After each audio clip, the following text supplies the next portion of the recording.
নজরে লোকসভা।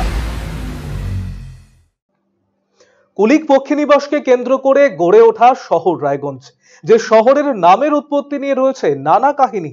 1888 সালে যে শহর দিয়ে দিনাজপুরের পথে তৈরি হয়েছিল রেলপথ, সেই শহরের নামেই লোকসভা কেন্দ্র। উত্তর দিনাজপুর জেলায় রয়েছে 2টি মহকুমা, 4টি পৌরসভা। ভৌগোলিক অবস্থানগত দিক থেকে জেলা ও রায়গঞ্জ লোকসভার গুরুত্ব ও পরিসংখ্যান নিয়ে আরসিটিভির সংবাদের বিশেষ প্রতিবেদন, ভৌগোলিক মানচিত্রে রায়গঞ্জ লোকসভা।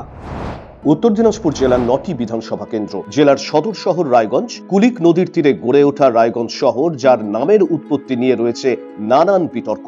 কারোর মতে দিনাজপুরের রাজকীয় পরিবারের পদবী রাই থেকে এই নামের উৎপত্তি, আবার কারো মতে রাই হলো এক বিশেষ ধরনের সর্ষে যার প্রাচুর্য ছিল এই এলাকায়, আর তা থেকেই রায়গঞ্জ নামের উৎপত্তি। আবার কারো মতে রাই শব্দের অর্থ রাধা, যা মহাভারতের একটি চরিত্র, সেখান থেকেই উৎপত্তি রায়গঞ্জ নামের। আর কালিয়া, যার অর্থ কৃষ্ণ, সেখান থেকে উৎপত্তি হয়েছে রায়গঞ্জের নিকটতম শহর কালিয়াগঞ্জের। রায়গঞ্জ শহর ঘেঁষা কুলিক নদীর তীরে 1.3 বর্গ কিলোমিটার এলাকা নিয়ে গড়ে উঠেছে এশিয়ার বৃহত্তম পাখিরালয় কুলিক পক্ষীনিবাস, যে পক্ষীনিবাসে ভিড় জমায় নানা প্রজাতির পাখি। 1970-এ রাজ্য সরকারের মাধ্যমে কুলিক পক্ষীনিবাসের উন্নয়নের কাজ শুরু হয়। 1985 সালে রায়গঞ্জ বন্যপ্রাণী অভয়ারণ্য হিসাবে স্বীকৃতি পায় কুলিক পক্ষীনিবাস। কুলিক জলপথকেই একটা সময় বাণিজ্যের কাজে ব্যবহার করা হলেও 1970-এর প্রথমার্ধে বন্যা প্রতিরোধে বাঁধ নির্মাণ হলে জলপথের মাধ্যমে বন্ধ করে দেওয়া হয় ব্যবসা। এর ফলে বন্দর এলাকা ক্রমশই হারিয়েছে তার তাৎপর্য। জলপথে বাণিজ্যের পাশাপাশি সালটা ছিল 1888-89। ভারতে কায়েম রয়েছে ব্রিটিশ রাজ। পণ্য পরিবহনের সুবিধার্থে ব্রিটিশ ইস্ট ইন্ডিয়া কোম্পানি 19 শতাব্দীতে বিহার ও উত্তরবঙ্গ প্রদেশের মধ্যে মিটার গেজ রেলপথ চালু করে, যা ছিল পূর্বাঞ্চল শাখার নিয়ন্ত্রণে। চালু হয় কাটিহার ও পার্বতীপুর মিটার গেজ রেলপথের। পূর্বাঞ্চল শাখার নিয়ন্ত্রণে থাকা মিটার গেজ রেলপথে যাত্রার সূচনা হয় 15 ডিসেম্বর 1988 রায়গঞ্জ দিনাজপুর রেলপথের। 1 জুলাই 1989 কাটিহার রায়গঞ্জ রেলপথের। 1896 রায়গঞ্জ পার্বতীপুর রেলপথের ইতিহাসের পাতা কাটলে জানা যায় হলদিবাড়ি, রাধিকাপুর ও সিংহবাদ এই রেলপথটি ছিল আসাম রেল লিঙ্ক প্রজেক্টের অধীন। 1949 সালে 24 ডিসেম্বর নেওয়া হয়েছিল এই রেল প্রকল্প।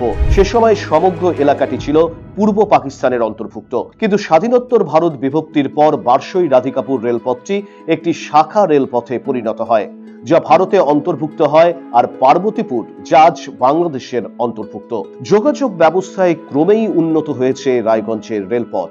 1951 সালে পৌরসভার মর্যাদা পায় রায়গঞ্জ। 2011-র জনগণনা অনুসারে রায়গঞ্জ শহরের জনসংখ্যা ছিল 1,99,758, যার মধ্যে পুরুষ ছিল 1,04,966 এবং মহিলা 94,792 জন। 2024 সালে শহরের জনসংখ্যা হওয়ার সম্ভাবনা রয়েছে প্রায় 2,59,000। প্রতি হাজার পুরুষ অনুপাতে মহিলার সংখ্যা 905। সাক্ষরতার হার 81.70%, পুরুষ সাক্ষরতার হার 84.30% এবং মহিলা সাক্ষরতার হার 78.80%। রায়গঞ্জ শহরে বসবাসকারী মানুষদের মধ্যে হিন্দু 97.37%, মুসলিম 2.16%, খ্রিস্টান 0.13%, শিখ 0.05%, বৌদ্ধ 0.02%, জৈন 0.16% এবং অন্যান্য ধর্মাবলম্বী মানুষ রয়েছেন 0.31%। রায়গঞ্জ ছাড়াও জেলায় রয়েছে আরো 3টি পুরসভা, কালিয়াগঞ্জ, ডালখোলা ও ইসলামপুর। 1987 সালে কালিয়াগঞ্জ পৌরসভার মর্যাদা পায়। 2011-র জনগণনা অনুসারে কালিয়াগঞ্জ পৌর এলাকায় জনসংখ্যা ছিল 53,530, এর মধ্যে পুরুষ 27,321 এবং মহিলা 26,209 জন। 2024 সালে এই জনসংখ্যা দাঁড়ানোর কথা প্রায় 75,000-এ। প্রতি হাজার পুরুষ অনুপাতে কালিয়াগঞ্জ শহরে মহিলার সংখ্যা 959। কালিয়াগঞ্জ পুরো এলাকায় সাক্ষরতার হার 85.95%, পুরুষ সাক্ষরতার হার 89.77% এবং মহিলা সাক্ষরতার হার 78.80%। উত্তর দিনাজপুর জেলার অপর পুরসভা ডালখোলা 2003 সালের 1 জানুয়ারি পৌরসভার মর্যাদা পায় বাণিজ্য শহর ডালখোলা।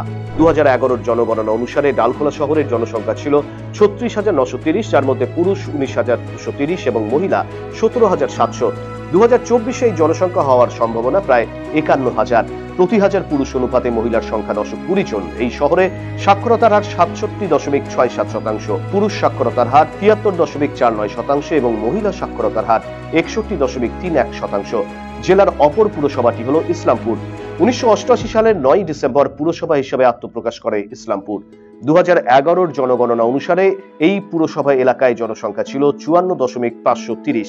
এর মধ্যে পুরুষ 28,227 এবং মহিলা 26,113। 2024-এ যে জনসংখ্যা হওয়ার সম্ভাবনা প্রায় 76,000। পুরুষ অনুপাতে মহিলার সংখ্যা প্রতি হাজারে 925 জন। ইসলামপুর শহরের সাক্ষরতার হার 80.70%। এর মধ্যে পুরুষ সাক্ষরতার হার 85.62% এবং মহিলা সাক্ষরতার হার 75.37%। ব্যুরো রিপোর্ট, আরসিটিভি সংবাদ।